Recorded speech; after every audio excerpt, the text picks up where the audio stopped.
ತಾರೆಗಳಿಲ್ಲದ ಒಂದು ಸಿನಿಮಾ ಮಾಡೋದು, ಅದಕ್ಕೊಬ್ಬ ನಿರ್ಮಾಪಕ ಸಿಗೋದು, ಅದಕ್ಕೆ ಒಂದು ವ್ಯವಸ್ಥೆ ಆಗೋದು, ಇಟ್ಸ್ ನಾಟ್ ಈಸಿ. ತುಂಬ ಅಪಹಾಸ್ಯ ಆಡ್ಕೊಂಡಿದ್ದವರು ಹೊರಟಾಗ ತುಂಬ ದೊಡ್ಡವರೆಲ್ಲ ತುಂಬ ನನ್ನ ಪ್ರಯತ್ನದ ಬಗ್ಗೆ ಭಾಳ ಲಘುವಾಗಿ ಗೇಲಿ ಮಾಡಿದರು. ಇವತ್ತು ನಾನು ಅಮೇರಿಕಾ ಭಾಗ 2 ಬಿಡುಗಡೆ ಹತ್ತಿರದಲ್ಲಿದ್ದೀನಿ. ಹೊಡ್ಕೊಳ್ಳುತ್ತೆ ನಿಜವಾಗ್ಲೂ. ಅಮೇರಿಕಾ 1 ತಗೊಂಡಂಗೆ ತಗೊಂತಾರ. ಇದು ನಿರ್ದೇಶಕ ಮತ್ತು ಸಂಗೀತ ನಿರ್ದೇಶಕ ಇಬ್ಬರು ಒಂದೇ. ನಾನು ಮನೋಮೂರ್ತಿ ಇಬ್ಬರಿದ್ದೀವಿ. ಆಮೇಲೆ ಅಲ್ಲಿ ಪಾತ್ರ ಮಾಡಿರೋ ಕೆಲವು ಪೋಷಕ ಕಲಾವಿದರು ಇಲ್ಲೂ ತಂದಿದ್ದೀವಿ. ಒಂದು ಕಲೆ ನಾಶವಾಗಲಿಕ್ಕಿಲ್ಲ, ಮಸ್ಕಾಗುತ್ತೆ ಸ್ವಲ್ಪ ದಿನ, ಮತ್ತೆ ಪುನರ್ಜೀವ ಪಡ್ಕೊಳತ್ತದು. ನಮಸ್ಕಾರ. ಪ್ರಜ್ಞಾ ಬುಗ್ಯಾಲ್ರಿ ಅವರು ಪಡಿಸ್ತಾ ಇರೋ ಒಂದು ಅಪರೂಪದ ಕಾರ್ಯಕ್ರಮ ಇದು. ನಮ್ಮ ಕನ್ನಡ ಸಾಹಿತ್ಯದಲ್ಲಿ ತಮ್ಮ ರೊಮ್ಯಾಂಟಿಕ್ ಕಥೆಗಳಿಂದ ತರುಣ ಜನಾಂಗವನ್ನು ಓದಿಗೆ ಹಚ್ಚಿದ ಮತ್ತು ಅವರ ಬೌದ್ಧಿಕ ವಲಯವನ್ನು ವಿಸ್ತಾರ ಮಾಡಿದಂತಹ ನಾಗತಿಹಳ್ಳಿ ಚಂದ್ರಶೇಖರ್ ಅವರ ಸಂದರ್ಶನ ಮಾಡ್ತೀನಿ. ಮೊದಲನೇದಾಗಿ ನಾನು ಕೇಳೋ ಪ್ರಶ್ನೆ ಯಾವುದು ಅಂದರೆ, ಕನ್ನಡದಲ್ಲಿ ತುಂಬ ನವ್ಯರಾಗಿ ಲವ್ಲಿಯಾಗಿ ರೊಮ್ಯಾಂಟಿಕ್ ಕಥೆಗಳನ್ನು ಬರೀತಾ ಇದ್ದ ನೀವು ಇದಕ್ಕೆ ಸಿನಿಮಾ ಲೋಕಕ್ಕೆ ಹೋದಿದ್ದೆ ಹೇಗೆ? 80ರ ದಶಕ ನಿನಗೆ ಗೊತ್ತಿದ್ದ ಹಾಗೆ ಆಗ ಕಥೆಗಳು ಬರ್ತಾಯಿತ್ತು. ಆಗ ನನ್ನ ಕಥೆಗಳನ್ನು ಇಷ್ಟಪಟ್ಟು ಬೆಳ್ಳಿ ತೆರೆಗೆ ಅಳವಡಿಸೋದಕ್ಕೆ ಬೇರೆ ಬೇರೆ ನಿರ್ದೇಶಕರು ಎಡತಾಗ್ತಿದ್ರು. ಬಹುಶಃ ಎಮ್ ಎ ತರಗತಿಯಲ್ಲೇ ನನಗೆ ನಿರ್ಮಾಪಕರಿಗೆ ಬರೋದು, ಕ್ಲಾಸ್ ಅವಧಿನಲ್ಲಿ ಕರ್ಕೊಂಡು ಹೋಗೋದು ಇದು ಶುರುವಾಗಿತ್ತು. ಮೊದಲು ಬಂದವರು ನಂಜುಂಡೇಗೌಡರು, ಸಂಕ್ರಾಂತಿ ಪಿಕ್ಚರ್ ಮಾಡಿದ್ರಲ್ಲ ಅವರು, ಬನ್ನೇರಿ ಕಥೆ. ಅದಕ್ಕೆ ಮುಂಚೆ ಸಂಪರ್ಕ ಇದ್ದಿದ್ದು ಡಾಕ್ಟರ್ ಅಶೋಕ್ ಪೈ ಶಿವಮೊಗ್ಗದವರು. ಏಕೆಂದರೆ ಬನ್ನೇರಿ ಕಥೆ ಬರೆಯೋದಕ್ಕೆ ನಾನು ಆ ಸಂದರ್ಭದಲ್ಲಿ ಅವರ ಒಬ್ಬ ನರ್ಸಿಂಗ್ ಹೋಮ್ನಲ್ಲಿ ಇದ್ದಂಥ ಅನೇಕ ರೋಗಿಗಳನ್ನು ಮಾತನಾಡಿಸಿ ಅವ್ರ ವಿಚಾರಗಳನ್ನು ತಿಳ್ಕೊಂಡು ಆ ಥರ ಒಂದು ವರ್ಕ್ಶಾಪ್ ಮಾಡಿದಾಗ ಅದರಲ್ಲಿ ನಾನು ಬನ್ನೇರಿ ಬರೆದಿದ್ದೆ. ಹಾಗಾಗಿ ಅಶೋಕ್ ಪೈ ಎಷ್ಟು ಉತ್ಸಾಹ ತಾಳಿದ್ರು ಅಂದರೆ, ನನಗೆ ಎಮ್ ಎದಲ್ಲಿ ಇದೆಲ್ಲ ರ್ಯಾಂಕಿಂಗ್ ಎಲ್ಲ ಬರ್ತಿದ್ದ ಹಾಗೆ ಸಿನಿಮಾ ಪಾಪ ಏನೂ ಗೊತ್ತಿಲ್ಲ ಅವರಿಗೆ. ನೀವು ಯಾಕೆ ಸಿನಿಮಾ ಡೈರೆಕ್ಟ್ ಮಾಡಬಾರ್ದು ಅಂತ ಶುರು ಮಾಡಿಬಿಟ್ಟಿದ್ರು. ಇರಲಿ ಅದು. ಆದರೆ ಆ ಕಾರಣಕ್ಕಾಗಿ ಆಮೇಲೆ ದೊರೆ ಭಗವಾನ್ ಬಂದರು. ಸರಸ್ವತಿಪುರದಲ್ಲೊಂದು ಹೆಬ್ಬೆಟ್ಟಿನ ಗುರುತು ಮಾಡ್ತೀವಿ ಅಂತ ಇನ್ನೊಂದು ಹೊಸ ನಿರ್ದೇಶಕರು ನಿರ್ಮಾಪಕರು ಬರೋಕ್ಕೆ ಶುರು ಮಾಡಿದರು. ಬಂದವರು ಕತೆ ತಗೊಂಡು ಹೋಗಿ ನೀವೇ ಚಿತ್ರಕಥೆ ಬರ್ಕೊಡಿ ಅಂತ ಶುರು ಮಾಡಿದರು. ಆಗ ನನಗೆ 90ರಲ್ಲಿ ಅಮೇರಿಕಾ ಹೋಗೋ ಅವಕಾಶ ಒಂದು ಬಂತು. ಫ್ರೆಂಚ್ ಇದಕ್ಕೆ ಇಂಡೋ ಫ್ರೆಂಚ್ ಕಲ್ಚರಲ್ ಎಕ್ಸ್ಚೇಂಜ್ ಪ್ರೋಗ್ರಾಮ್ಗೆ ಹೋದನು. ಹಾಗೆ ಅಮೇರಿಕಕ್ಕೆ ಹೋಗಿ ಅಲ್ಲಿ ಹಾಲಿವುಡ್ಗೆ ಹೋಗಿ ಅಲ್ಲಿ ಪುಸ್ತಕಗಳು ತೊಗೊಂಡು, ಅಲ್ಲಿ DVD ತೊಗೊಂಡು, ಅಲ್ಲಿಯ ಒಂದು ಇದು ಬೆರಗು ನೋಡಿ ಚಿತ್ರಕಥೆಯನ್ನು ಪುಸ್ತಕಗಳ ಮೂಲಕ ಬರೆಯೋದು ಪ್ರಾರಂಭ ಮಾಡಿದೆ ನಾನು. So first I try to write screenplay, dialogue, songs, ಅಂದರೆ ಸಾಹಿತ್ಯದ ಕೆಲಸ ಇರುತ್ತಲ್ಲ ಅದನ್ನು ಮಾತ್ರ ಮಾಡಿಕೊಂಡು ಸೇಫ್ ಆಗಿದ್ದು ಕನ್ನಡ ಮೇಷ್ಟ್ರಾಗಿರೋದು ಅಷ್ಟೇ ಇತ್ತು. ಅದು ಹೆಂಗೆ ಅಂದರೆ ಒಂದೊಂದೇ ಹೆಜ್ಜೆ ಜಾರದ ಹಾಗೆ ಫಸ್ಟ್ ಹಂಗೆ ಶುರು ಆಯಿತಾ. ಆಮೇಲೆ ಉದ್ಭವ ಚಿತ್ರಕಥೆ ಸಂಭಾಷಣೆ ಹಾಡುಗಳು ಬರೆದು ನಾನು ಟೀಚ್ ಮಾಡ್ತಿದ್ದೆ ಉದ್ಭವನ. ಸೆಕೆಂಡ್ ಇಯರ್ BAಗೆ ಅದು ನಾವೆಲ್ಲು ಟೆಕ್ಸ್ಟ್ ಆಗಿತ್ತು. ವೈಕುಂಠರಾಜು ನೀವು ಮಾಡಿದರೆ ರೈಟ್ಸ್ ಕೊಡ್ತೀನಿ ಅಂಥೇಳಿ ಅದರ ನಿರ್ದೇಶಕರಿಗೆ ಕಂಡೀಷನಾಗಿ ಕಳಿಸಿದರು.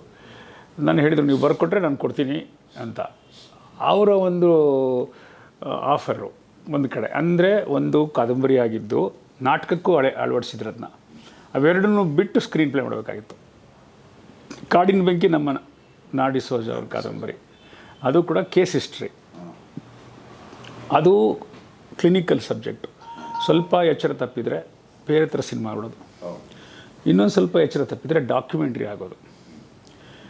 ಐ ಆಮ್ ವೆರಿ ಹ್ಯಾಪಿ ಅಂಥ ಸಬ್ಜೆಕ್ಟ್ಗಳನ್ನು ಪ್ರಾಥಮಿಕ ಹಂತದಲ್ಲಿ ರೈಟರ್ ಆಗಿ ಹ್ಯಾಂಡಲ್ ಮಾಡೋಕ್ಕೆ ನನಗೆ ಸಿಕ್ಕಿದ್ದು. ಎಸ್ಪೆಷಲಿ ಉದ್ಭವ, ವೈಕುಂಠರಾಜು ಕಾದಂಬರಿ, ಕಾಡಿನ ಬೆಂಕಿ, ಸಂಕ್ರಾಂತಿಯಲ್ಲಿ ನನ್ನ ತೆರೆ ಹಿಂದೆ ಇದ್ದರೂ ಕೂಡ ನಂಜುಂಡೇಗೌಡರು ಒಂದು ಹಾಡು ಬರೆಸಿದ್ರು, ಡಿಸ್ಕಷನಿಗೆ ಕೂರಿಸ್ಕೊತಿದ್ರು. ಆ ದೃಷ್ಟಿಯಿಂದ ಅವರೆಲ್ಲ ನನಗೆ ಸಿನಿಮಾ ಪ್ರವೇಶ ದ್ವಾರದಲ್ಲಿ ಭಾಳ ಪ್ರೀತಿ ಗೌರವದಿಂದ ಬರಮಾಡಿಕೊಂಡ್ರು ಅಂತ ಹೇಳ್ಬೋದು. ಆ 3ಕ್ಕೂ ನ್ಯಾಷನಲ್ ಅವಾರ್ಡ್ ಬಂತು, ಸ್ಟೇಟ್ ಅವಾರ್ಡ್ ಬಂತು, ಇದು ಶತದಿನೋತ್ಸವ ಇತ್ಯಾದಿ ಸಿಕ್ತು. ಅನಂತ್ನಾಗ್ ಅವರು ಕೂಡ ಉದ್ಭವದ ಸ್ಕ್ರಿಪ್ಟ್ ಓದಿ ತುಂಬ ಎಂಜಾಯ್ ಮಾಡಿ, ನೀವು ಡೈರೆಕ್ಟ್ ಮಾಡಬೇಕು, ತುಂಬ ಡೀಟೇಲಾಗಿ ಬರೀತೀರಿ ಸ್ಕ್ರಿಪ್ಟ್ನ. ಇವತ್ತು ಏನಂದರೆ ನಿಜ ಹೇಳಬೇಕು ಅಂದರೆ ಅದು ನಾನು ದೊಡ್ಡ ಸ್ಕ್ರಿಪ್ಟು ಭಾಳ ಚೆನ್ನಾಗಿ ಬರೀತೀನಿ ಅಂತಲ್ಲ, ಆ ಥರ ಬರೆಯೋರೇ ಇರಲಿಲ್ಲ. ಸಾಹಿತ್ಯದ ಸಂಪರ್ಕವೇ ಕಮ್ಮಿ. ಸಿನಿಮಾದಲ್ಲಿ ಸಾಹಿತಿಗಳು ಅಸ್ಪೃಶ್ಯರು, ಸಿನಿಮಾದವರಿಗೆ ಸಾಹಿತಿಗಳು ಕಂಡ್ರೆ ಅದು ಅಸ್ಪೃಶ್ಯ ಮಾಧ್ಯಮ ಅಂತ ಹಂಗಿತ್ತು. ಒಂದು ಗೋಡೆ, ಈಗಲೂ ಸ್ವಲ್ಪ ಗೋಡೆ ಇದೆ, ಇನ್ನೂ ಇದೆ. ಅದನ್ನು ನಾನು ಬಹುಶಃ ಅದು ಗೋಡೆ ದಾಟಿ ಆ ಕಡೆ ಕೆಲಸ ಮಾಡೋಕ್ಕೆ ಶುರು ಮಾಡಿದಾಗ ಏನೋ ಒಂದು ಹೊಸ ಬರೀತಾರೆ ಇವರು ಸಾಹಿತಿಗಳು ಬಂದರೆ ಅನ್ನೋ ಥರ ಅನ್ನಿಸ್ತು ಅಂತ ಕಾಣುತ್ತೆ. ಆ ಆರಂಭದಲ್ಲಿ ಸಿಕ್ಕಂಥ ಎಲ್ಲ ವಿಚಾರಗಳು ನೋಡಿ ಒಬ್ಬರು ಬಂದರು ನಿರ್ಮಾಪಕರು, ನೀವು ಯಾಕೆ ಡೈರೆಕ್ಟ್ ಮಾಡಬಾರ್ದು ಅಂತ ಹೇಳಿ. ಹಾಗಾಗಿ ಇದು ಹೇಗೆ ಅಂದರೆ ಏನೋ ಮಾಡಿ ವಾಪಸ್ ಬರೋಣ ಅಂತ ಹೋಗಿ ಅಲ್ಲೇ ಕಳೆದು ಹೋದೆ, ಹಾಗೆ ಕೊಚ್ಕೊಂಡು ಹೋದೆ. ಆ ಥರ ಆಯಿತು ಪ್ರಾಥಮಿಕ ದಿನಗಳು. ನೀನು ಅಮೇರಿಕಕ್ಕೆ ಹೋಗಿ ಅಮೇರಿಕ ತೆಗೆದಲ್ಲ, ಅದು ನಮಗೆ ದೊಡ್ಡ ಸಾಹಸ. ಅದೊಂಚೂರು ವಿವರ ಬೇಕಿತ್ತು, ನಮಗೆ ಕುತೂಹಲ ಇದೆ ನನಗೆ. ನಿನಗೆ ಗೊತ್ತಿರೋ ಹಾಗೆ ಒಂದು ಹಾಡಿಗೆ ವಿದೇಶಕ್ಕೆ ಹೋಗೋ ಒಂದು ಕ್ರಮ ಇತ್ತು.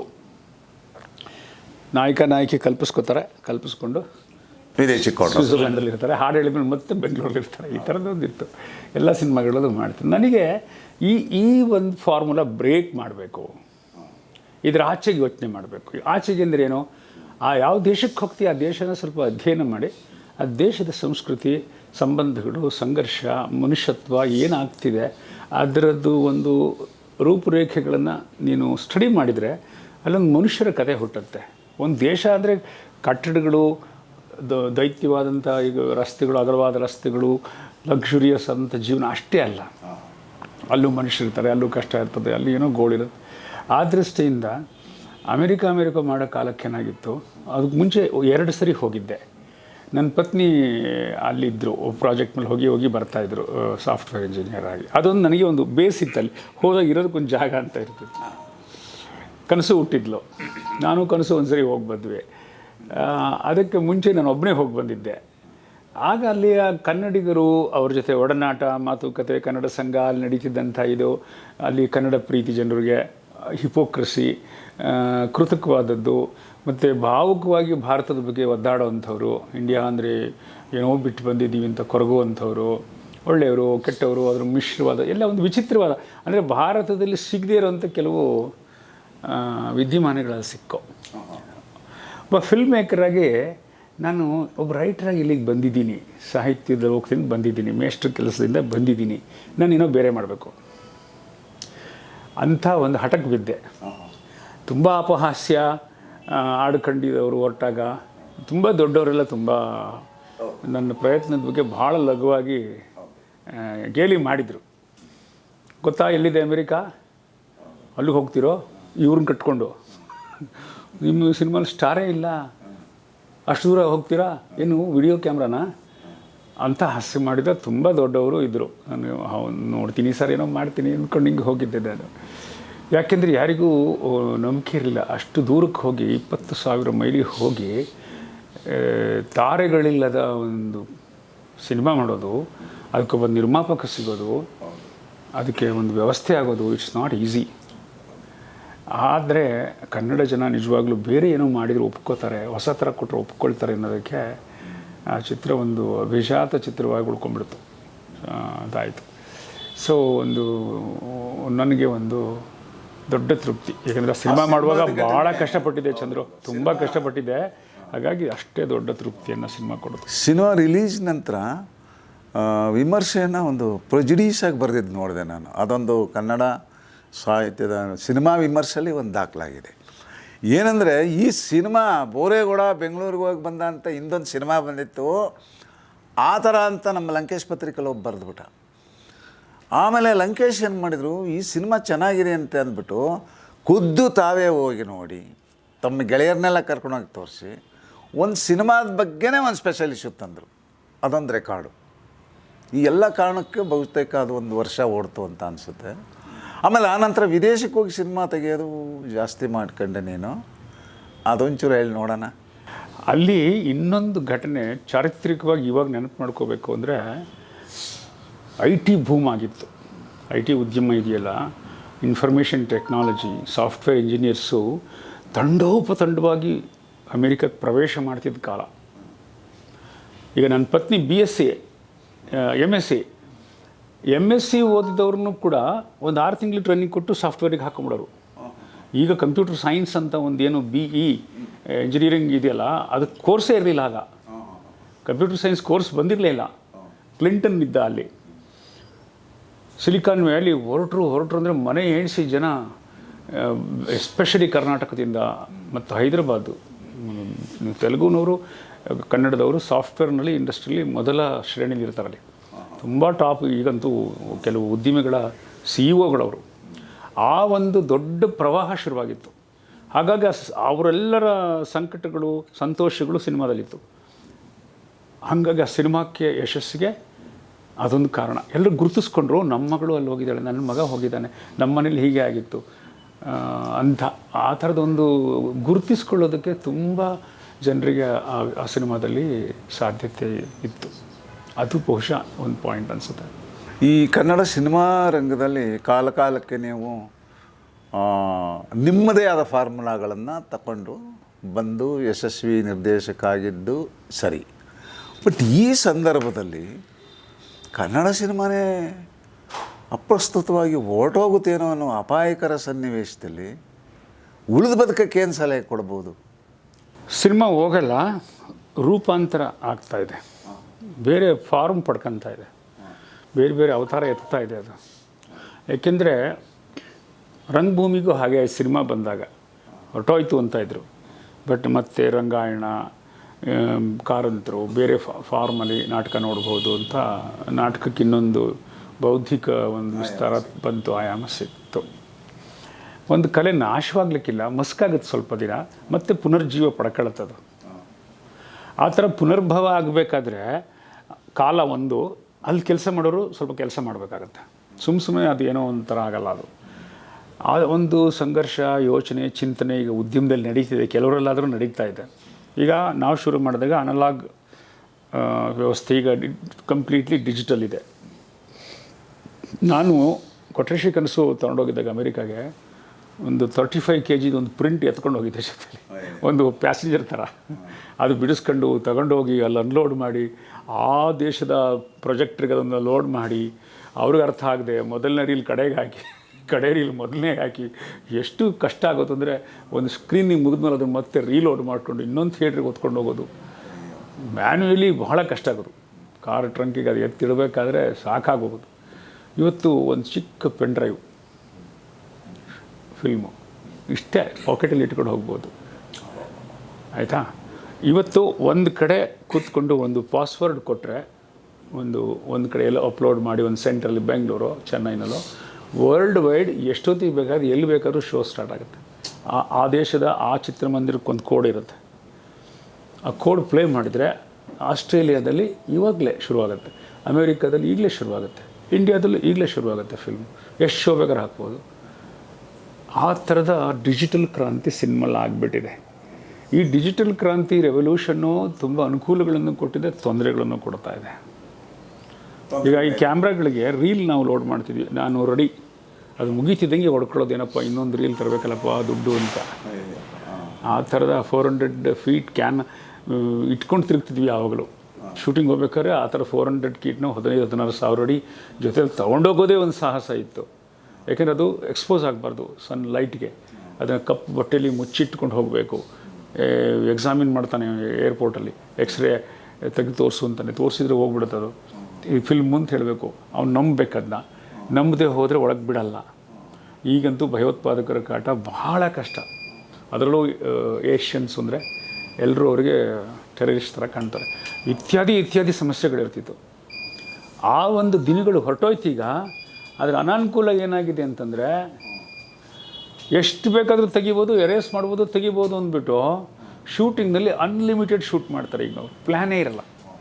150 ದಿನ ಶೂಟಿಂಗು, 200 ದಿನ ಶೂಟಿಂಗು ಕೆಲವು ಚಿತ್ರಗಳು ಕನ್ನಡದಲ್ಲಿ. ಈ ಥರದ ಒಂದು ಅನುಕೂಲ ಅನಾನುಕೂಲಗಳು, ಅದರ ದುರುಪಯೋಗಗಳು ಎಲ್ಲ ಆಗಿ ಡಿಜಿಟಲ್ ಬಂದು OTT ಪ್ಲ್ಯಾಟ್ಫಾರ್ಮ್ ಅಂತ ಬಂದಿದೆ. ಈಗ OTT ಪ್ಲ್ಯಾಟ್ಫಾರ್ಮ್ನಲ್ಲಿ ಅಮೆಝಾನು, ನೆಟ್ಫ್ಲಿಕ್ಸ್ಗಳಲ್ಲಿ ಮನೆಯಲ್ಲೇ ಕೂತ್ಕೊಂಡು ಅವ್ರ ಮೊಬೈಲಲ್ಲಿ ನೋಡ್ಬೋದು, ಬೇಕಾದ ನೋಡ್ಬೋದು. ಆಮೇಲೆ ಅನ್ಸೆನ್ಸಾರ್ಡ್ ನೋಡ್ಬೋದು, ಸೆನ್ಸಾರೇ ಮಾಡಬೇಕಾಗಿಲ್ಲ. ಆ ಥರ ಬಹುಶಃ ಈ ಒಂದು ದಶಕದಲ್ಲಿ ಸಿನಿಮಾ ಅಥವಾ ವಿಷುವಲ್ ಮೀಡಿಯಾ ಸಿಕ್ಕಾಪಟ್ಟೆ ಲಿಬರಲ್ ಆಗಿಬಿಟ್ಟಿದೆ. ಲಿಬರಲ್ ಅಂದರೆ ಸ್ವಾತಂತ್ರ್ಯ ಅಲ್ಲ, ಸ್ವೇಚ್ಛೆ. ಏನು ಬೇಕಾದರೂ ಹಾಕೋಬೋದು ಯೂಟ್ಯೂಬಲ್ಲಿ. ಅಲ್ಲೆಲ್ಲೋ ಕೂತಿರ್ತಾನೆ ಮಾಲೀಕ, ಯೂಟ್ಯೂಬ್ ಮಾಲೀಕ, ಕನ್ನಡದಲ್ಲಿ ಏನೋ ಒಂದು ಕೆಟ್ಟದ ಹಾಕಿದರೆ ಅವ್ನಿಗೆ ಏನು ಗೊತ್ತಾಗುತ್ತೆ? ಅವ್ರಿಗೆ ವ್ಯೂವರ್ಸ್ ಬೇಕಷ್ಟೇ. ಆ ತರಹಾಗಿ ವ್ಯಕ್ತಿಗಳ ಕೈಗೆ ಆಟಮ್ ಬಾಂಬ್ ಸಿಕ್ತಂಗೆ ಸಿಕ್ಬಿಟ್ಟಿದೆ ಅದು.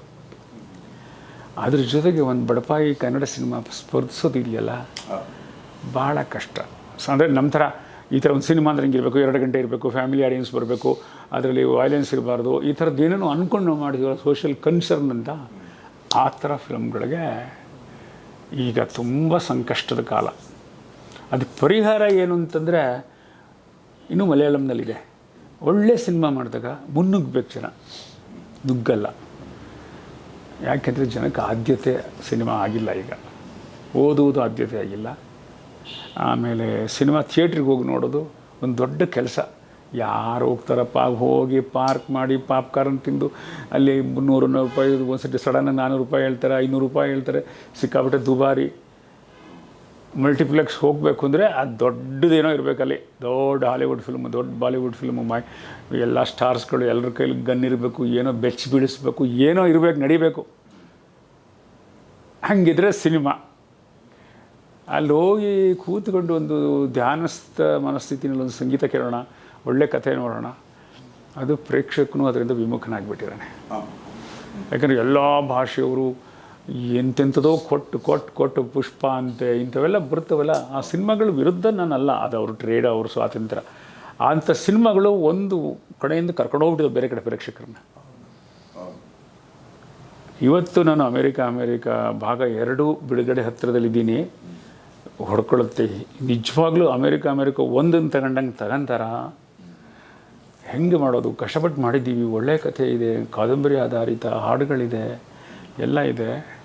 But I don't know. ಕನ್ನಡದ ಪ್ರೇಕ್ಷಕ ತಮಿಳು ಸಿನಿಮಾ ನೋಡ್ತಾ ಇದ್ದಾನೆ, ತೆಲುಗು ನೋಡ್ತಾ ಇದ್ದಾನೆ, ಮಲಯಾಳಂ ನೋಡ್ತಾ ಇದ್ದಾನೆ, ಹಿಂದಿ ಸಿನಿಮಾ ಅಂತೂ ಕೊಲ್ಯಾಪ್ಸ್ ಆಗಿದೆ. ಇಲ್ಲಿ ಕನ್ನಡ ಪ್ರೇಕ್ಷಕ ಅವನಿಗೆ ಬೇಕಾದ್ದನ್ನು ಇಲ್ಲಿ ನೋಡ್ತಾ ಇದ್ದಾನೆ. ಅದೇ ಕನ್ನಡಕ್ಕೆ ಹೊಡೆತ ನಿರ್ಮಾಪಕರಿಗೆ, ನಿರ್ದೇಶಕರಿಗೆ ಅಂತ ಅನಿಸುತ್ತೆ. ನೋಡಿಬಿಟ್ಟಿದ್ದಾನೆ, ಅದನ್ನು ಮೀರಿಸಿ ಇವನೇನು ತೆಗಿಯೋಕ್ಕಾಗಲ್ಲ. ಈಗ ಒಂದು ಕಾಲದಲ್ಲಿ ನಮ್ಮೆಲ್ಲರ ಆರಾಧ್ಯ ದೈವ ರಾಜ್ಕುಮಾರು 69, 70, 71 ಸಿನಿಮಾ ಅವಧಿ ನೋಡಿದರೆ 1 ವರ್ಷಕ್ಕೆ 10, 12, 13 ಸಿನಿಮಾದಲ್ಲಿ ಆ್ಯಕ್ಟ್ ಮಾಡೋರು. ಇದು ಹೆಂಗೆ ಸಾಧ್ಯ ಆಯಿತು? ಈಗ ಒಂದು ಸಿನಿಮಾನೂ ಕನ್ನಡದಲ್ಲಿ ಬರೋದು ಸಾಧ್ಯ ಇಲ್ವಲ್ಲ. ಇದ್ರ ಭವಿಷ್ಯ ಹೆಂಗೆ ಈಗ ನಮ್ಮ ಕನ್ನಡದ ಸಿನಿಮಾದ್ದು ಅಂತ? ಅಣ್ಣವರು 1 ವರ್ಷ 13 ಸಿನಿಮಾ ಮಾಡಿದ್ದಾರೆ. ಅಂದರೆ ಸಿನಿಮಾ ಬಿಟ್ಟು ಏನೂ ಮಾಡಿಲ್ಲ. ಬೆಳಗ್ಗೆದ್ರೆ ಶೂಟಿಂಗ್, ಆ ಥರದ್ದು. ಅಂದರೆ ಅದಕ್ಕೆ ತುಂಬ ಬದ್ಧತೆ ಬೇಕು. ಒಂದು ಕಡೆ ಕಥೆ ಸಿದ್ಧವಾಗಬೇಕು, ಅದೆಲ್ಲ ಒಂದು ಕಮಿಟ್ಮೆಂಟಿಂದ ಆಗ್ತಿರೋವಂಥದ್ದು. ಇವತ್ತು ಒಬ್ಬ ನಾಯಕ ನಟ 3 ವರ್ಷ 4 ವರ್ಷ ಒಂದು ಸಿನಿಮಾ ತಗೋತಾರೆ. ಅವರು ಯಾಕೆ ಮುಖ್ಯ ಅಂದರೆ ಅವರಿಂದ ಇಂಡಸ್ಟ್ರಿ ನಡೆಯುತ್ತೆ, ಥಿಯೇಟ್ರ್ ಫುಲ್ ಆಗಬೇಕು, ಜನ ಬರಬೇಕು, ಉದ್ಯಮ. ಅದು ಒಂದು ಉದ್ಯಮವಾಗಿ ತಾರೆಗಳ ಸಿನಿಮಾ ಬಹಳ ಮುಖ್ಯ. ಅದು ನಿಜವಾಗ್ಲೂ ಮೈನ್ ಸ್ಟ್ರೀಮ್ ಅದೇ ಫಿಲ್ಮ್ನಲ್ಲಿರೋದು. ಇವತ್ತು ಕೋಟ್ಯಾಂತರ ರೂಪಾಯಿ ದುಡ್ಡು ಹಾಕೋದು, ದುಡ್ಡು ತೆಗಿಯೋದು, ಜನ ಬರೋದು, ಹೌಸ್ಫುಲ್ ಬೋರ್ಡು, ಕಾರ್ಮಿಕರು, ಎಲ್ರಿಗೂ ಸಂಬಳ, ಸಾರಿಗೆ, ಜಾಹೀರಾತು ಹಾಕೋನಿಂದ ಹಿಡಿದು ವಾಲ್ಪೋಸ್ಟ್ ಬರೆಯೋನಿಂದ ಹಿಡಿದು ಪ್ರತಿಯೊಂದು ಡಿಪಾರ್ಟ್ಮೆಂಟ್ಗೂ ಚಲನೆ ಸಿಕ್ಕಬೇಕಾದ್ರೆ ಚಿತ್ರಮಂದಿರ ತುಂಬಬೇಕು. ತುಂಬಿಸೋದು ಕೆಲವು ತಾರೆಗಳಿಂದ ಸಾಧ್ಯ. ದುರದೃಷ್ಟವಶಾತ್ ಕನ್ನಡದಲ್ಲಿ ತಾರೆಗಳ ಸಂಖ್ಯೆ ಕಡಿಮೆ, ಇರುವ ತಾರೆಗಳು ಕೂಡ ನಿಧಾನಕ್ಕೆ ಮಾಡ್ತಿದ್ದಾರೆ. ಇದ್ರ ಮಧ್ಯೆ ದರ್ಶನ್ ಅವ್ರದ್ದು ಒಂದು ಈ ಸಮಸ್ಯೆ ಆಗಿತ್ತು. ಈಗ ಅವರು ಅಲ್ಲಿಂದ ಹೊರಗಡೆ ಬಂದಿದ್ದಾರೆ. ಎಷ್ಟು ಚಿತ್ರಗಳನ್ನು ಮಾಡ್ತಾರೆ ನೋಡಬೇಕು. ಸುದೀಪ್ ನಿಧಾನವಾಗಿ ಮಾಡ್ತಿದ್ದಾರೆ. ಶಿವಣ್ಣ ಅವರಿಗೆ ಆರೋಗ್ಯದ ಸಮಸ್ಯೆ, ಪುನೀತ್ ಹೋಗಿಬಿಟ್ರು. ಇನ್ನು ಯಶು ರಾಷ್ಟ್ರಮಟ್ಟದಲ್ಲಿ ಗುರುತಿಸ್ಕೊಂಡು ಅಲ್ಲೇನೋ ಕೆಲಸ ಮಾಡ್ತಿದ್ದಾರೆ. ಸಹಜವಾಗಿ ದೊಡ್ಡ ಸಿನಿಮಾ ಅಂದ ಕೂಡಲೇ 2 ವರ್ಷ ಆಗಿಬಿಡುತ್ತೆ. ಅದು ಹೆಂಗೆ ಅಂದರೆ ಬಲೂನ್ ಊದ್ದಂಗೆ ಒಂದು ಯಶಸ್ಸು ಸಿಕ್ಕಿದಾಗ ಅದನ್ನು ಯಶಸ್ಸು ಸಿಗೋದು, ಮೇಲಕ್ಕೆ ಹೋಗೋದು ಒಂದು ಸಾಹಸ. ಅದಕ್ಕಿಂತ 10 ಪಟ್ಟು ಸಾಹಸ ಅಲ್ಲೇ ಉಳಿಯೋದು. ಅದಕ್ಕೆ ಏನು ಮಾಡ್ತಾರೆ, ಎಲ್ಲ ಪಟ್ಟುಗಳನ್ನು ವಿದೇಶಿ ಚಿತ್ರಗಳು ಅಲ್ಲಿ ಅವಕ್ಕಿಂತ ಚೆನ್ನಾಗಿ ಮಾಡಬೇಕು ಅಂತ ಬರೀ ಸೆಟ್ ಹಾಕಲಿಕ್ಕೆ ವರ್ಷಗಟ್ಟಲೆ ತಗೊಳ್ತಾರೆ. ಒಂದು ಸೆಟ್ಟಿಗೆ ಅದು ಕಾರ್ಪೆಂಟ್ರಿಗಳು, ಜಾಗ, ಅದು ಮಾಡಿ ಅದನ್ನು ಕಲಾ ನಿರ್ದೇಶಕ, ಅಲ್ಲಿ ಬಣ್ಣಗಳು, ಜೂನಿಯರ್ ಆರ್ಟಿಸ್ಟ್ಗಳು ಇದೆಲ್ಲ ಸೇರಿಸೋದಕ್ಕೆ. ಹೀಗಾಗಿ ಆ ಚಿತ್ರಗಳ ಸಂಖ್ಯೆ, ನಿರ್ಮಾಣ ಪ್ರಮಾಣ ಕಡಿಮೆ ಆಗ್ತಾಯಿದೆ. ನಿಜವಾಗ್ಲೂ ಇಂಡಸ್ಟ್ರಿ ನಡೀತಿರೋದು ಹೊಸದಾಗಿ ಸಿನಿಮಾ ಬಗ್ಗೆ ಏನೂ ಗೊತ್ತಿಲ್ಲದೆ ಮುಗ್ಧವಾಗಿ ಬಂದು ಇವನು ಸಿನಿಮಾ ಮಾಡೋಣ ಸರ್ ಅಂತ ಯಾರೋ ಒಂದು 50-60 ಲಕ್ಷ ತೊಗೊಂಡು ಇವನು ಪರವಾಗಿಲ್ಲ ಅಂತ ರಂಗಭೂಮಿಯವ್ರನ್ನೋ ವಿದ್ಯಾರ್ಥಿಗಳು, ಈಗ ನಮ್ಮ 10 ಸಿನಿಮಾ ವಿದ್ಯಾರ್ಥಿಗಳು ಇಂಥವ್ರನ್ನೆಲ್ಲ ತೊಗೊಂಡು ಏನೋ ಪ್ರಯೋಗ ಮಾಡ್ತಾರಲ್ಲ, ಆ ಪುಣ್ಯಾತ್ಮರೇ ಈಗ ವಾರಕ್ಕೆ 9-10 ಸಿನಿಮಾ ಕನ್ನಡದಲ್ಲಿ ಮಾಡ್ತಿರೋದು. ಪಾಪ ಮಾರ್ನಿಂಗ್ ಶೋ ಓಪನ್ ಆಗಲ್ಲ, ಮಾರ್ನಿಂಗ್ ಶೋ ಇರಲ್ಲ, ಮ್ಯಾಟ್ನಿ ಬಿಟ್ಬಿಡು. ಮೊದಲೆಲ್ಲ ಶುಕ್ರವಾರ, ಶನಿವಾರ, ಭಾನುವಾರ ನೋಡಿ ಸೋಮವಾರ ರಿಸಲ್ಟ್ ಅಂತಿದ್ದು. ಶುಕ್ರವಾರ ಬೆಳಗಿನ ಶೋ ಎಲ್ಲೂ ಓಪನ್ ಆಗಲ್ಲ ಫಿಲ್ಮು. ಈ ಹೋದ ಶುಕ್ರವಾರ 9 ಸಿನಿಮಾ ರಿಲೀಸ್ ಆಗಿದೆ. ಯಾಕೆ ಅವಕ್ಕೆ ಏನಾಗಿದೆ? ಇದಕ್ಕೆ ಪ್ರಶ್ನೆಗೆ ಉತ್ತರ ಇಡೋಕ್ಕೆ ಆಗಲ್ಲ. ಡೆಮಾಕ್ರಸಿ ಇಲ್ಲ ಸರ್, ನಾವು ಚೆನ್ನಾಗಿ ಮಾಡಿದ್ವಿ ಸರ್, ನಮ್ಮ ಪಿಕ್ಚರ್ ಚೆನ್ನಾಗಿದೆ ಸರ್. ಪ್ರತಿಯೊಬ್ಬರಿಗೂ ಒಂದು ಸರಿ, ಅವಕ್ಕೆ ಪ್ರೇಕ್ಷಕರ ಕಣ್ಣಲ್ಲಿ ಸಿನಿಮಾ ನೋಡೋಕ್ಕೆ ಬರಲ್ವಾ? ಅವ್ರು ಅಂದ್ಕೊಂಡಿದ್ದಾರೆ ಇದು ಸರಿ ಇದೆ ನನ್ನ ಸಿನಿಮಾ, ನಾವು ಮಾಡಿದ್ದೆಲ್ಲ ಚೆನ್ನಾಗಿ ಕಾಣುತ್ತೆ, ಅದು ಇದೆ, ಪ್ರೇಕ್ಷಕನಿಗೆ ಇಷ್ಟ ಆಗ್ತಾ ಇಲ್ಲ. ಪ್ರೇಕ್ಷಕನಿಗೆ ಆಯ್ಕೆ ಬಹಳ ಇದೆ. ಹೆಂಗಿದೆ ಆಯ್ಕೆ ಅಂದರೆ, ಪ್ರೇಕ್ಷಕನ ಎದುರುಗಡೆ ಜಾಹೀರಾತುಗಳು ಎಷ್ಟೋ ಚೆನ್ನಾಗಿರ್ತವೆ, ಅಡ್ವರ್ಟೈಸ್ಮೆಂಟ್ ಫಿಲ್ಮ್ಸ್. ಯೂಟ್ಯೂಬ್ನಲ್ಲಿ ಬೇಕಾದಷ್ಟು ಮೆಟೀರಿಯಲ್ಸ್ ಸಿಗುತ್ತೆ. ಫೇಸ್ಬುಕ್ಕಲ್ಲಿ ನೋಡ್ಕೊಂಡಿದ್ರೆ ಅವನ ತಣಿಸ್ಬೋದು ಅದರಲ್ಲೇ. ಹಂಗಿರೋದ್ರಿಂದ ಇವತ್ತು ಒಂದು ಫೀಚರ್ ಫಿಲ್ಮ್, ಕಥೆಯನ್ನು ಆಧರಿಸಿದ ಚಿತ್ರ, ಅದನ್ನು ಒಂದು 2 ಗಂಟೆ ಸಿನಿಮಾ ಅದನ್ನು ಮಾಡಿ ಜನರ ಮುಂದೆ ಅದನ್ನು ಪ್ರೆಸೆಂಟ್ ಮಾಡೋದು ತುಂಬ ಚಾಲೆಂಜಿಂಗ್ನ ವಿಚಾರ ಆಗಿದೆ. ಆದರೆ ಈ ಒಂದು ಸಂದಿಗ್ಧದಲ್ಲೇ ಹೊಸ ಉತ್ತರ ಸಿಗತ್ತೆ ಅನಿಸುತ್ತೆ, ಏನೋ ಒಂದು ಸಿಗುತ್ತೆ, ಬೇರೆ ಫಾರ್ಮ್ಗೆ ಸಿನಿಮಾ ಹೊರಡ್ತಾ ಇದೆ ಅನಿಸುತ್ತೆ. ಫೆಸ್ಟಿವಲ್ಸ್ ಈಗ ಅಮೇರಿಕಾ 2ನೇ ಭಾಗ ಯಾವಾಗ ಬರ್ಬೋದು? ಅದು ಅಮರ ಮಧುರ ಪ್ರೇಮ ಅಂತ ಹೆಸರು ಇಟ್ಕೊಂಡಿದ್ದೀವಿ. ಈಗ ನಮ್ಮ ತಂಡದಲ್ಲೇ 2 ಜಿಜ್ಞಾಸೆ ಇದೆ. ಇದು ಅಮೇರಿಕಾ 2 ಅಂತ ಕರೆಯೋಕ್ಕೆ ಯೋಗ್ಯವಾಗಿದೆ, ಮತ್ತು ಕರೆದ್ರೆ ಜನ ಬರ್ತಾರೆ. ಒಂದು 3 ದಿನವಾದರೂ ಜನಕ್ಕೆ ಕುತೂಹಲ, ಮೊದಲನೇ ಭಾಗ ನೋಡಿದ್ರು ಕೆಲವರಾದರೂ ಬರ್ತಾರೆ ಅಂತ ಒಂದು ವಾದ ಇದೆ. ಇದಕ್ಕೂ ಕಥೆಯಲ್ಲಿ ಕೆಲವು ಸಾದೃಶ್ಯ ಇದೆ, ಕಪಲ್ ಆಫ್ ಸಿಮಿಲಾರಿಟೀಸ್. ಇದರಲ್ಲೂ ತ್ರಿಕೋನ ಪ್ರೇಮ ಕಥೆ ಇದೆ, ಅದರಲ್ಲೂ ತ್ರಿಕೋನ ಪ್ರೇಮ ಕಥೆ ಇದೆ. ಇದು 75 ಭಾಗ ಅಮೇರಿಕಾದ ಶೂಟ್ ಮಾಡಿರೋದು, ಅದು ಹಾಗೆ ಮಾಡಿದ್ವಿ. ಹೆಚ್ಚು ಭಾಗ ಅಮೇರಿಕಲ್ಲಿ ಶೂಟ್ ಮಾಡಿದ್ದೀವಿ. ಇದು ನಿರ್ದೇಶಕ ಮತ್ತು ಸಂಗೀತ ನಿರ್ದೇಶಕ ಇಬ್ಬರು ಒಂದೇ, ನಾನು ಮನೋಮೂರ್ತಿ ಇಬ್ಬರಿದ್ದೀವಿ. ಆಮೇಲೆ ಅಲ್ಲಿ ಪಾತ್ರ ಮಾಡಿರೋ ಕೆಲವು ಪೋಷಕ ಕಲಾವಿದರು ಇಲ್ಲೂ ತಂದಿದ್ದೀವಿ, ರೆಫರೆನ್ಸ್ ತಂದಿದ್ದೀವಿ. But this is basically feministic novel, ಒಂದು ದುಡಿಯುವ ಮಹಿಳೆಯ ಸುತ್ತ ಹೋಗುವಂಥ ಕಥೆ ಇದು. ಸೊ ಇದು ಡಬ್ಬಿಂಗ್ ಮುಗಿದಿದೆ ಈಗ. ಇನ್ನು ನಮಗೆ ಬಾಕಿ ಇರುವಂಥದ್ದು background score, music, sound designing, computer graphics. 3 ದಿನದ ಚಿತ್ರೀಕರಣ ಇದೆ. ಚಿಕ್ಕ ಪ್ಯಾಚ್ ವರ್ಕ್ ಮಾಡಬೇಕು. ಅದಕ್ಕೆ ಈಗ ಈ ವಾರದಲ್ಲಿ ಇಟ್ಕೋಬೇಕಾಗಿತ್ತು. ಈ ನಿಮ್ಮ ಶಿವಮೊಗ್ಗದಿಂದ 1 ವಾರ ಮುಂದಕ್ಕೆ ಹಾಕಿದ್ದೀನಿ ಅದನ್ನು. ಈಗ ಹೋಗಿ ಅದನ್ನು ಮುಗಿಸಿ ಬಹುಶಃ ಏಪ್ರಿಲ್ ಮೇ ಹೊತ್ತಿಗೆ ನನ್ನ ಕಡೆಯಿಂದ ಸೆನ್ಸಾರ್ಗೆ ರೆಡಿ ಆಗುತ್ತೆ ಫಿಲ್ಮು. ಮೇವರೆಗೆ ಮತ್ತೆ IPL ಕಾಟ ಇದೆ. ಕ್ರಿಕೆಟ್ಟು ಬಂದರೆ ಸಿನಿಮಾ ರಿಲೀಸ್ ಮಾಡೋಕ್ಕಾಗೋದೇ ಇಲ್ಲ. ಕ್ರಿಕೆಟ್ ಹಾವಳಿ ಅಂತ ಹೇಳ್ಬಾರ್ದು ಪಾಪ, ಪ್ರೇಮಿಗಳಿಗೆ ಬೇಜಾರಾಗುತ್ತೆ. ಇಲ್ಲ, ಹಾವಳಿ ಅನ್ಬೋದು. ನಮಗೆ ಹಾವಳಿ. ಒಂದು ದೇಶಕ್ಕೆ ಒಂದು ಆಟ ಬಂದು ಎಲ್ಲ ಆಟನೂ ಮುಗಿಸಿರೋದು ಇದೆಯಲ್ಲ, ಹಾವಳಿನೇ ಅದು. ಸೊ ಕ್ರಿಕೆಟ್ನ ಮುಗಿದ ಮೇಲೆ ಐ ಥಿಂಕ್ ಆಗಸ್ಟ್ ಮಿಡ್, ಅಂದರೆ ಮಾನ್ಸೂನ್ ಮುಗಿದು ಸ್ವಲ್ಪ ಮಳೆ ನಿಲ್ತ ಮೇಲೆ ರಿಲೀಸ್ ಮಾಡಬೇಕು ಅಂತ ಒಂದು ಯೋಚನೆ ಇದೆ ನಿರ್ಮಾಪಕರಿಗೆ. ಈ ವರ್ಷದೊಳಗೆ ಈ ವರ್ಷದೊಳಗೆ ಇದು ಬಿಡುಗಡೆ ಆಗುತ್ತೆ. ಬಹುಶಃ ಅಮೇರಿಕಾ 2 ಫೈನಲೈಸ್ ಆಗಬಹುದು. 2 ಟೈಟ್ಲ್ ನಮ್ಮ ಹತ್ರ ಇದೆ, ಇನ್ನೂ ಚರ್ಚೆ ನಡೀತಾ ಇದೆ.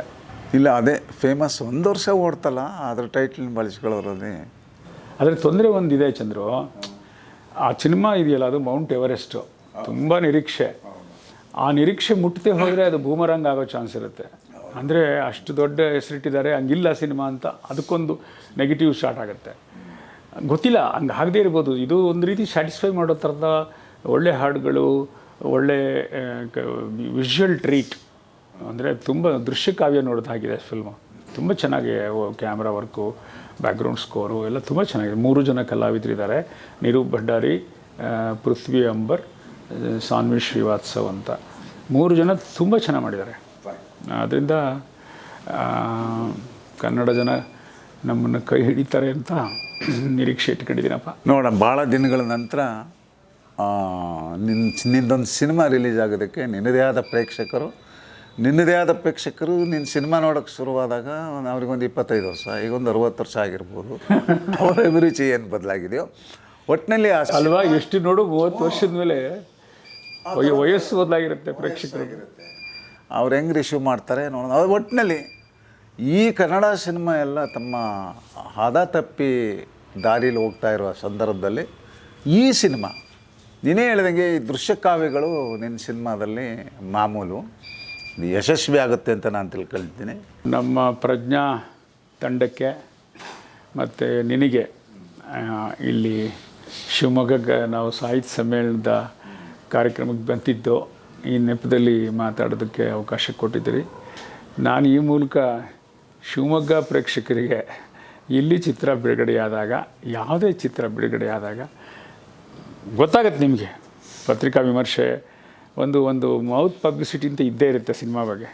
ಅದರಲ್ಲಿ ಏನಾದರೂ ಒಳ್ಳೆಯದು ಅಂತ ಬಂದಾಗ ಸ್ವಲ್ಪ ಉತ್ಸಾಹದಿಂದ ಚಿತ್ರಮಂದಿರಗಳಿಗೆ ಹೋಗಿ ಸಿನಿಮಾ ನೋಡಿ, ಮಲ್ಟಿಪ್ಲೆಕ್ಸೇ ಆಗಬೇಕು ಅಂತ ಕಾಯ್ದೇನೆ. ಚಿಕ್ಕ ಚಿತ್ರಮಂದಿರಗಳು ಉಳಿಬೇಕು, ಅಲ್ಲಿ ಹೋಗಿ ನೋಡಿ ನೀವೇ ಅಂತಿಮವಾಗಿ ಸಿನಿಮಾಗಳನ್ನು ಕಾಪಾಡಬೇಕು. ನಿಮಗೆಲ್ರಿಗೂ ಒಳ್ಳೆಯ ಚಿತ್ರ ಕೊಡ್ತಿದ್ದೀನಿ, ಒಳ್ಳೆಯ ಚಿತ್ರ ಮಾಡಿದ್ದೀನಿ ಅನ್ನುವಂಥ ಭರವಸೆಯಂತೂ ನಾನು ಗ್ಯಾರಂಟಿ ಕೊಡ್ತೀನಿ. ದಯವಿಟ್ಟು ಚಿತ್ರಮಂದಿರದಲ್ಲಿ ಹೋಗಿ ಸಿನಿಮಾ ನೋಡಿ ನಮಗೆಲ್ಲ ಪ್ರೋತ್ಸಾಹ ಕೊಡಿ. ಅದು ಈ ವರ್ಷಾಂತ್ಯದೊಳಗಡೆ ಖಂಡಿತ ಬಿಡುಗಡೆ ಆಗುತ್ತೆ. ನಿಮ್ಮ ಪ್ರೀತಿ ಇರಲಿ. ಧನ್ಯವಾದಗಳು. ನಮಸ್ಕಾರ.